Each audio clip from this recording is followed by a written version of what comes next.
Happy or sad? Sad. Set in 1919 Birmingham, this show covers the lives of Shelby family, key members of the Peaky Blinders, a gang whose name comes from the razor blades they hide in their caps. The Blinders are bookmakers, race fixers, and common shakedown thugs, but their leader wants more. As Tommy Shelby, head of the gang, Cillian Murphy is shrewd, ruthless, and hard as a diamond. He's returned from World War I, a war hero, and without an interest in anything other than expanding his gang's territory.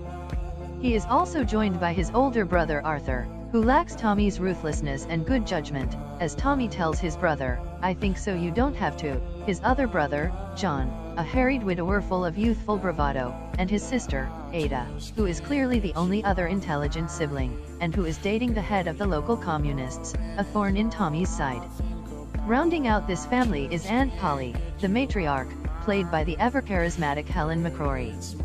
Although she kowtows to her nephew as head of the family business, Polly rules supreme over family matters.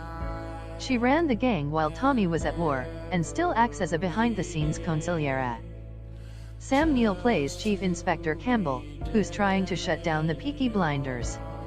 At Winston Churchill's request, he's arrived from Belfast in pursuit of an enormous cache of government weapons, which have ended up in the Blinders' hands.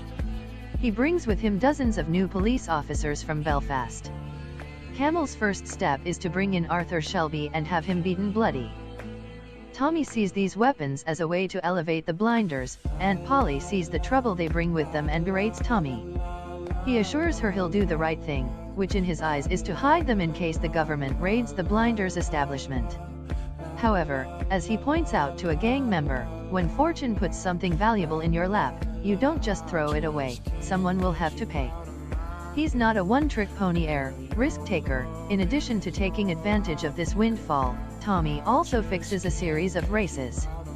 His brother Arthur warns him that this is dangerous, but Tommy is untroubled. An applicant named Grace shows up for a barmaid position at the Garrison, the rowdy bar where the Blinders use the back room for business. She's educated and refined and clearly doesn't belong there.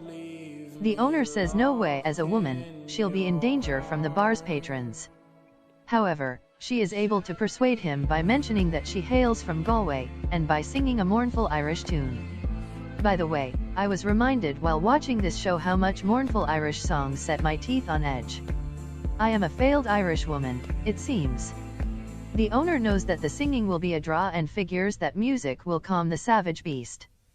Her initial encounter with Tommy at the bar is the antithesis of a meet cute. He asks her if she's a whore and tells her if not, she's in the wrong place. Her boss tells her to stay away from Tommy and his ilk, because if one of them wants her, there's nothing he'll be able to do about it. Fortunately for her, he adds, since he got back from the war, Tommy isn't interested in anyone.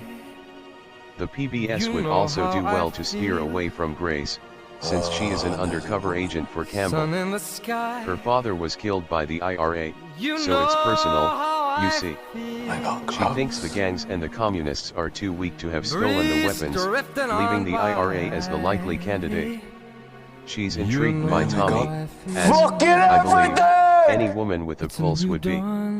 The Great War also haunts Danny, one of Tommy's fellow soldiers, a family man who has PTSD and who, in a moment of delusion, kills a cafe owner who is related to the local Italian mob. To keep the peace, Tommy agrees to kill his friend mercifully.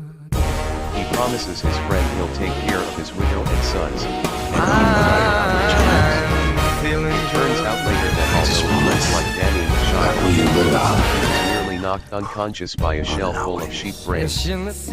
Tommy then sends Danny into London to spy on various undisclosed goings-on. You forget. Welcome to the Blinders, Danny. Most of the performances in this show are top-notch. Murphy plays Tommy as reined in, with his emotions clearly in check. He always underplays, not overplays, Tommy's feelings, which is smart considering the drama that swirls around the Shelbys. Helen McCrory is riveting as Polly is a woman with a steel rod for a spine. It's clear that some of the cliches associated with matriarch roles. She has moments of normalcy and vulnerability. I'm less enamored with the character of Grace, who presents the Yes on him! Not Irish style wife. I honestly can't tell at this point. Style wife from Coming up in future episodes, Tommy